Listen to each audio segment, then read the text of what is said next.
G'day, legends. Did you know there's over 2,000 nuclear fallout shelters in the city of Los Angeles and the greater Los Angeles area? You can take shelter there in the fire, mate. Look 'em up, I'll show you how. Big love, legends.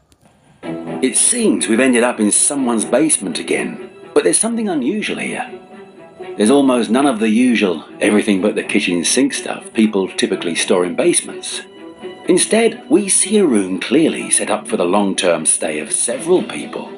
Bunks, sleeping bags, hygiene supplies, as well as canned food, medicines, and even collections of magazines. Someone clearly intended to survive a zombie apocalypse here. This is a shelter that came as a bonus to people who bought a house in Los Angeles in the San Fernando Valley area. The thing is, the previous owners equipped it back in the mid-20th century when the threat of nuclear war was not just plausible, but very real. And nothing has changed there since then. The shelter has turned into a real-time capsule. It should be noted that this is not a bomb shelter, but specifically a fallout shelter. Although it's located several meters underground, it would not have withstood a close nuclear explosion. Such shelters were built during the Cold War when the threat of nuclear war between the United States and the Soviet Union caused serious concern. Looking at this place, one can't help but wonder, how many more such shelters are there in Los Angeles? We can answer. Thousands. Under many administrative buildings, under McDonald's restaurants, under schools, under churches. Many bunkers were kept strictly secret, their existence becoming known only many years later when some were opened to the public. Of course, not all of them are such time capsules. Many of them are probably just used as basement spaces now. But you could quite possibly find among them shelters like that, like this one, are filled with essentials from the Cuban Missile Crisis era. On the official Los Angeles government website, lacity.gov, you can download the following document.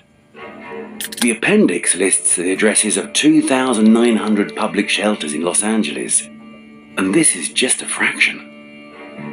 You can find the full list in the catalogue of the Los Angeles Central Library.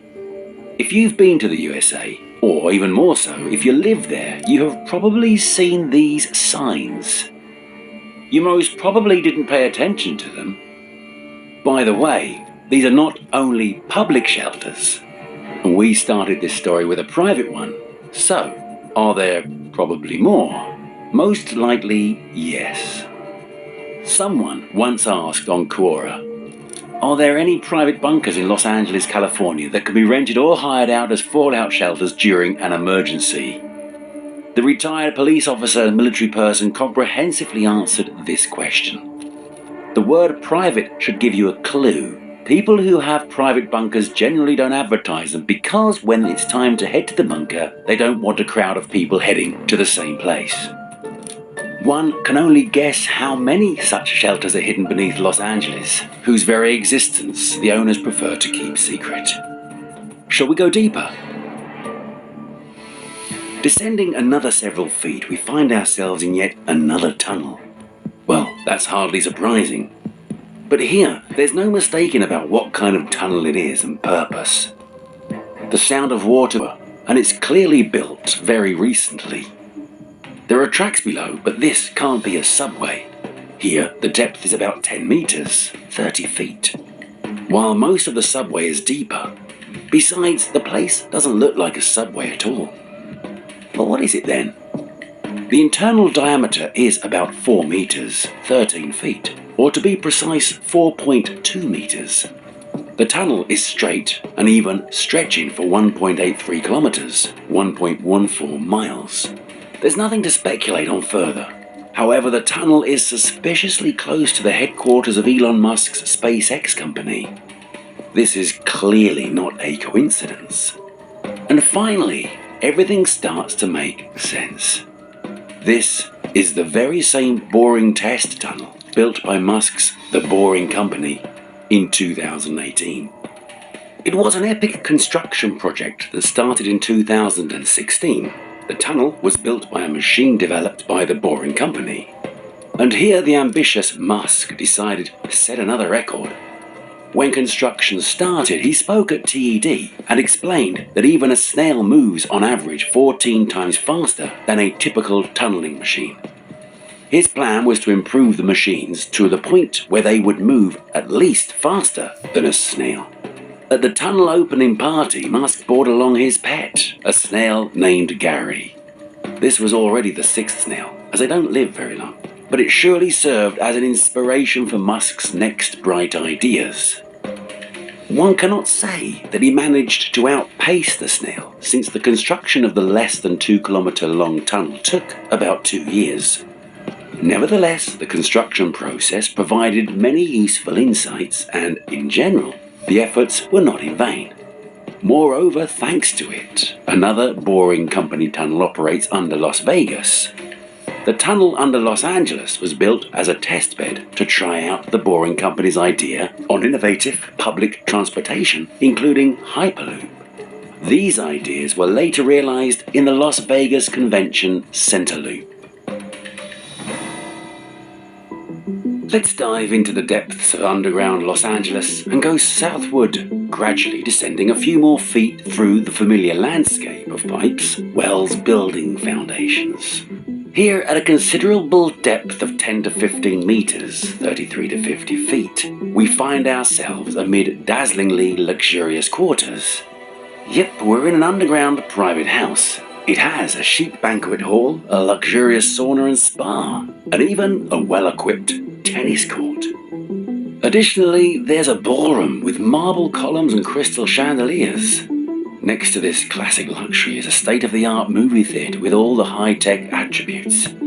All these rooms, designed for various purposes, are located on several underground floors. What is this place anyway?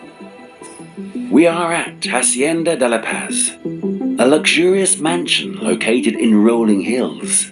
Its standout feature isn't just its incredible opulence, but the fact that this luxury extends to extensive underground levels. The total area of the underground spaces is several thousand square feet, comparable to the area of the house above ground. This magnificence extends downward over 5 floors, reaching a total depth of 15 meters, 50 feet. Why build all this luxury underground rather than above? The reason is that only single-story buildings are allowed in this area. Indeed, the surface level complies with all regulations. There is only 1 floor, but these rules say nothing about building underground. And thus, Hacienda de la Paz emerged. Not just a house, but a true underground palace, astonishing and delighting us with its scale and sophistication.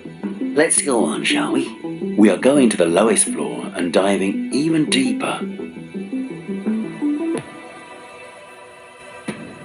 What awaits us at a depth of 20 to 30 meters, 65 to 100 feet? Don't forget that Los Angeles is, after all, a metropolis with towering skyscrapers. And they too have foundations. These are massive monolithic engineering structures made of concrete and steel that are absolutely needed to support giant buildings. Several types of foundations are used for skyscrapers, mainly pile and mat foundations. Piles can reach from 20 to 60 meters, 65 to 197 feet deep, or even more depending on geological conditions and structural requirements. In the seismically risky environment of Los Angeles, high-rise buildings mostly have even more reliable monolithic concrete foundations. For example, the Wilshire Grand Center, the tallest skyscraper in Los Angeles, uses a so-called mat foundation. This is a solid concrete slab, 5.5 meters thick, that supports the entire building, distributing the load over a large area. The main steel columns that support the skyscraper's frame are embedded within this massive slab. The construction of this foundation involved one of the largest continuous concrete pours in US history. In seismically active areas like Los Angeles, skyscraper foundations also include special seismic isolators that help reduce the impact of earthquakes. seismic isolators are typically made of rubber and steel. They are installed between the building's foundation and its above-ground structure, creating a flexible layer that absorbs tremors. These massive engineering structures are what we'll continually see if we fly below the surface in the downtown area. And of course, skyscrapers have their own basements, though this is a massive understatement, as the lower levels of large buildings often extend several floors underground. It's hard to just call them basements, considering their size. For example, both skyscrapers in the California Plaza complex on Bunker Hill in downtown Los Angeles have some of the deepest underground parking and infrastructure in the city, which is at least 5 floors deep. But perhaps the deepest underground levels belong to the Wilshire Grand Center, one of the tallest skyscrapers in Los Angeles. The skyscraper has 6 underground floors that include parking and technical facilities. They go approximately 27 meters, 90 feet deep. That's actually very deep, and even deeper than most of the tunnels and subway stations in Los Angeles. By the way, what about the city's subway? How deep does it go? And what's it like? Well, it seems like we've already reached the deepest part of the subway level. The deepest subway station in Los Angeles is the Wilshire Western Station on the Purple Line. It's located at a depth of about 27 meters, 90 feet. This station serves downtown LA and is an important hub for passengers traveling throughout the city. At what depths do the other subway lines run? It depends on the specific section. Some tunnels are only a few feet underground, while others reach 10 meters, 33 feet down, or even deeper. If we wanted to explore the total length of the Los Angeles subway tunnels, that would be quite a task. The entire network stretches over 170 kilometers. And if anyone tells you ghost stories about workers lost in the tunnel maze 100 years ago, we're afraid we have to disappoint you. The Los Angeles subway is relatively new. It began operation only as late as 1990. This is literally yesterday compared to the New York subway, and even more so the London Underground, which we talked about in previous videos. This is likely because most local residents have their own cars, so authorities focused on building new highways rather than new public transportation systems. Well, what other interesting things can we find if we go deeper and deeper under Los Angeles? Is there anything else at all? Let's take a look and find out. Going deeper, we'll often encounter water columns. What are these? These are private and industrial wells that draw water from deep aquifers up to 90 meters, 295 feet deep. This is how they look if you see them directly from the ground mass. And there are quite a few of them in the city. What's next? The deeper we go, the more monotonous the landscape becomes. At a depth of 100 meters, 330 feet, we see only sand, rocks, and occasionally pockets of deep water deposits. And then a city legend of Los Angeles comes to mind, one that has never been taken seriously. But now, being at such a depth, we might encounter underground reptilians. It's true. Hold on, don't switch off just yet. Let us explain. Los Angeles has always been known for its cultural and ethnic diversity, but in 1934 the city outdid itself. There started rumours about the existence of an ancient... So what do you reckon so far, legends? Crikey. Yeah, mate, if you're in a fire situation, look for a building and hit the basements, go underground, man. Don't go too deep that you hit the lizard city. I believe all this, and I believe that the subway, they said they built it in the 90s. Bullshit. That was there way before. If Elon Musk can't make it, or can just make a tunnel machine go like a snail's pace in bloody 2019, how long did it take to build that subway in Los Angeles in the 90s? Crikey. We ain't got long to go, mates. Wishing you well. civilization of people who worshipped lizards. and also looked somewhat reptilian. These rumours didn't come out of nowhere. They are said to have roots in the legends of the Hopi tribe. However, the legends spoke not of lizard people, but of ant people. The legend says that they led the tribe to underground shelters, providing refuge and food until the surface world became habitable again. In the 1930s, all of this caught the interest of G. Warren Shufelt, an amateur engineer and adventurer. He claimed to have found evidence of these underground cities. Using his bizarre invention, which was essentially just an X-ray device, he allegedly discovered previously unknown tunnels beneath Los Angeles, stretching from the Central Park Library to Chavez Ravine, where there is now the Dodger Stadium. After his alleged discovery, Shufelt reached out to a chief named Greenleaf from the Hopi tribe in Arizona. The chief confirmed the legends of the lizard people who built underground cities to escape a great disaster. A giant tongue of fire that destroyed everything in its path. These cities were dug with the help of some chemical substances, and the tunnels provided ventilation thanks to the tides. Having this knowledge, Shufelt began excavations on Fort Moore Hill in downtown Los Angeles. He even managed to get permission from the city authorities and drilled nearly 100 meters, 250 feet underground, hoping to find tunnels. However, instead of tunnels and underground chambers, he found only dirt and water. The site quickly flooded with groundwater and the search had to be stopped. Shufelt was never able to prove the existence of the underground city. Despite Shufelt's failure, the legend of the lizard people continues to live in the city's mythology. Even without real evidence, this story has become part of Los Angeles' cultural heritage. Some still believe in the existence of lizard people and continue to search for their traces in other places, such as around Mount Shasta in Northern California. So if you had the real and not imaginary chance to find out whether lizard people lived under Los Angeles, would you investigate? Comment down below. Whatever the case, this is just 100 meters, 330 feet deep. It's riveting to see what lies even deeper. We're going a few hundred feet down. Here's what we encounter. Something black and viscous like tar. Hold on, actually it is tar. But it quickly becomes clear that in this case the tar just lines the inside of some reservoir filled with something black and oily. It's oil. A whole lake of oil under Los Angeles.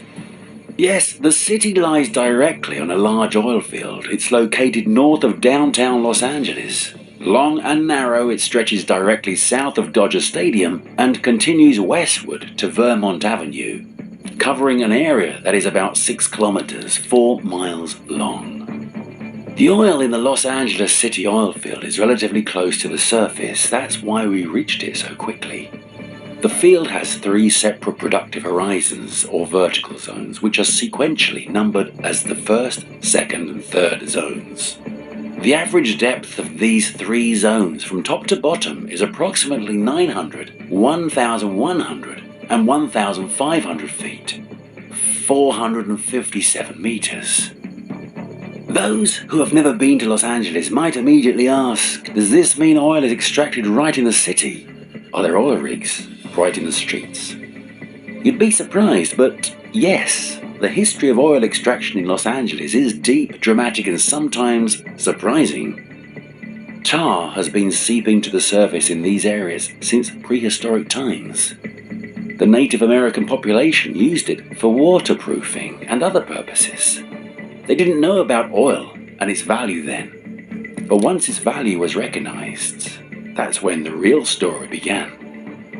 The earliest known well in the field, called the Dryden Well, was essentially a relatively shallow hand-dug pit near the intersection of 3rd Street and Colorado Street in 1857. In 1890 to 1892, several prospectors made more determined efforts to establish new wells. The most successful was Edward Doheny and Cannon's Well. Doheny figured out how to use a pointed eucalyptus log as an improvised impact hammer to deepen the well. At that time, there were no regulations in California regarding the distance between wells. Therefore, anyone with $1,000 to $1,500 to spend on drilling an oil well could potentially become rich. By the way, the most successful entrepreneur in this area was a piano teacher from Kentucky named Emma Summers. She initially bought a half share in a well near the modern Civic Center for $700 and then acquired several more on credit. She reinvested the income from oil into more and more wells. Local power companies, hotels and utilities bought her oil. When the price of oil peaked at around $1.80 per barrel, Emma managed about half the wells in the central part of the field. This earned her the nickname Oil Queen of California. Remarkably, even while being an oil magnate and managing complex accounting, Emma continued to give piano lessons in the evenings. As the oil boom waned, Summers' fortune dwindled. By 1915, the peak years of her oil business had ended, and she largely withdrew from her once prominent business life.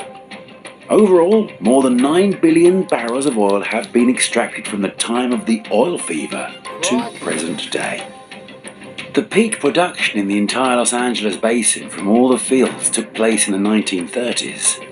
At that time, approximately 137 million barrels of oil were produced annually.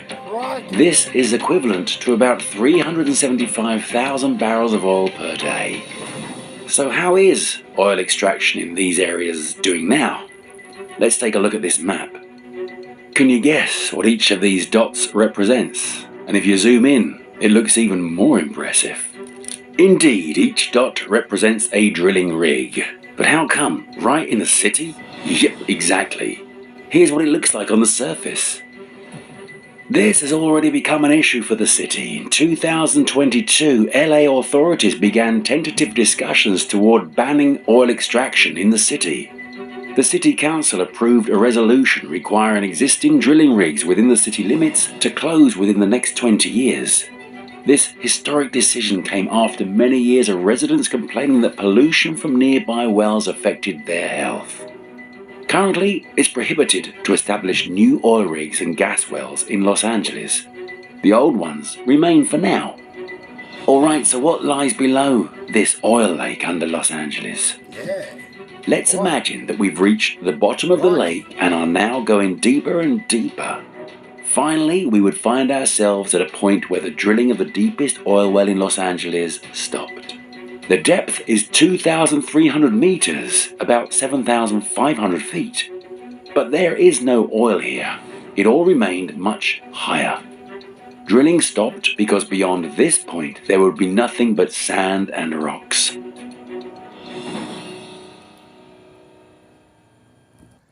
Oh, I'm wondering what they found at that depth. Did they find hollow earth there or something?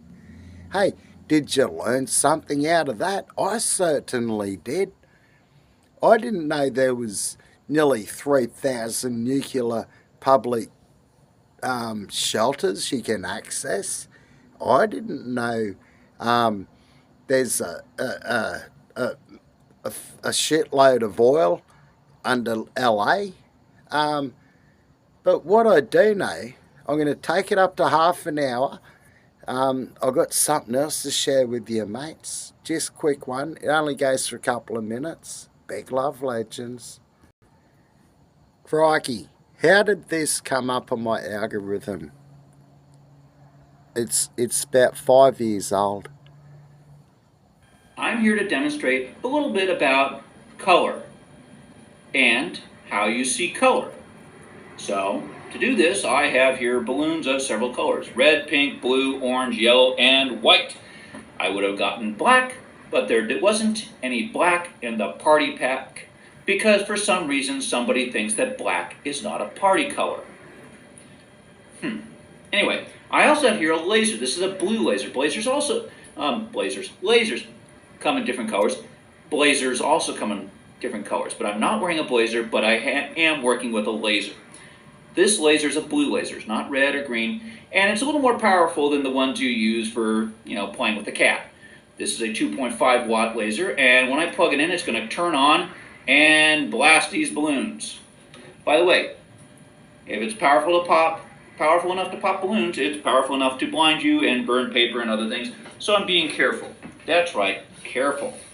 So ready, set, and go. Whoa. Now you may notice there are some survivors here. The blue one isn't popping very easily, is it?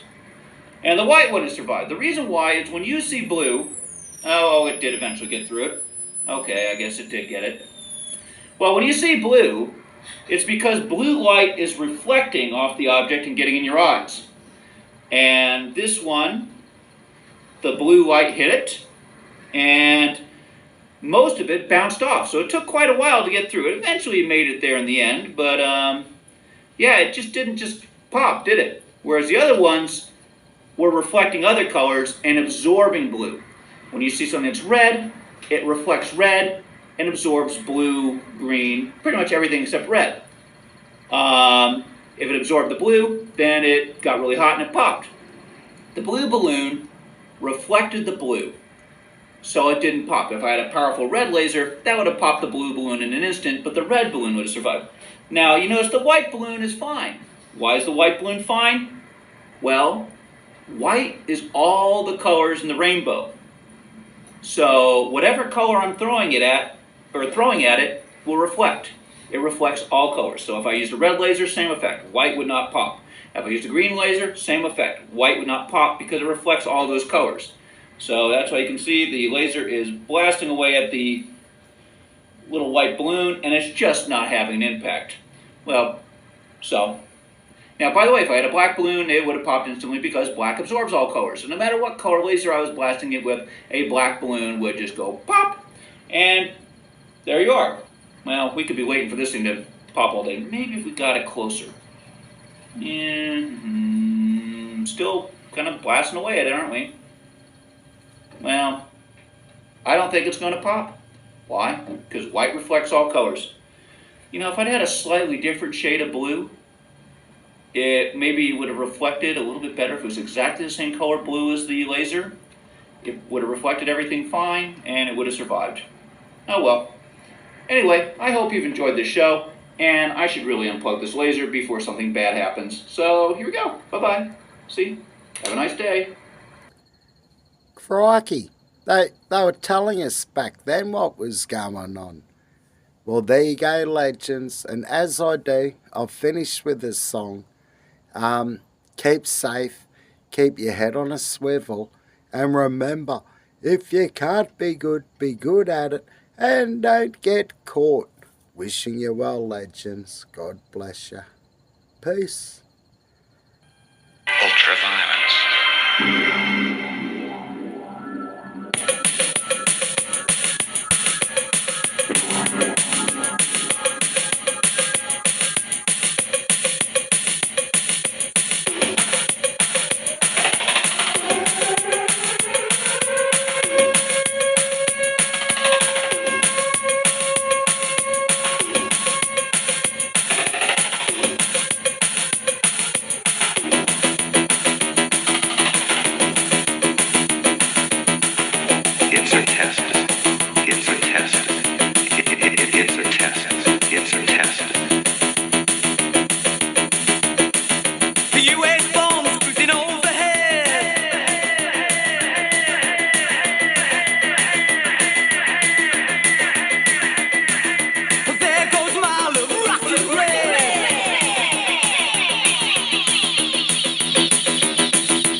tell you about my mother. Let me tell you about my mother. Let me tell you about my mother.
Uno, dos, tres, uno, dos, tres, cuatro.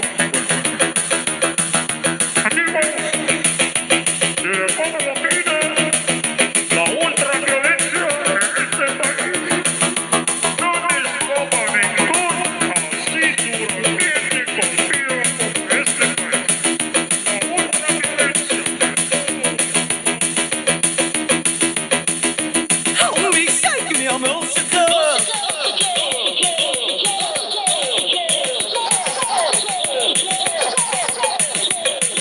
Psychomaniac into bread. Shoot it up, now shoot it up.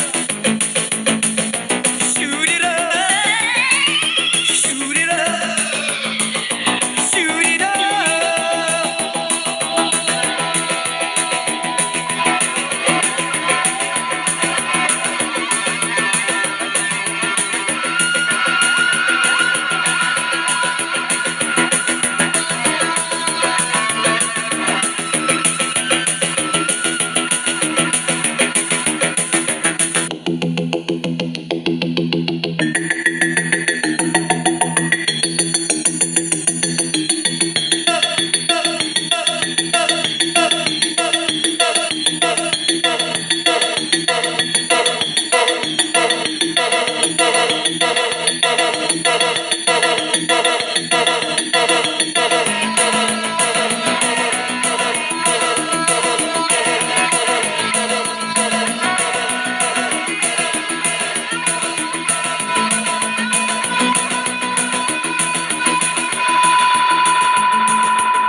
It's a test designed to provoke an emotional response.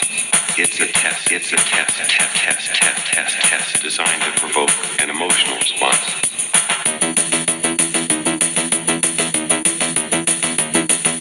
Teenage crime now, fashion's dead. Shoot it up. There goes my love, rockin' red.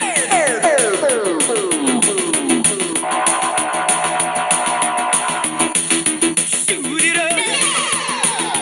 Shoot it up. Shoot it up. Shoot it up. Shoot it up. Shoot it up. Shoot it up. Man don't see no pity in head. Shoot it up. Now shoot it up. There goes my love, rocket red. Shoot it up. Now shoot it up. Then when you get the money, you get the power. Shoot it up. Ultra-violence in Japan. Whap you better thank you, man. Shoot it up. Shoot it up. Shoot it up. Shoot it up. Shoot it up. Soon, Shoot the it up. whole world will know my name. Let's shoot it up. Shoot it up. Yeehaw! Ripper Billy. Peace.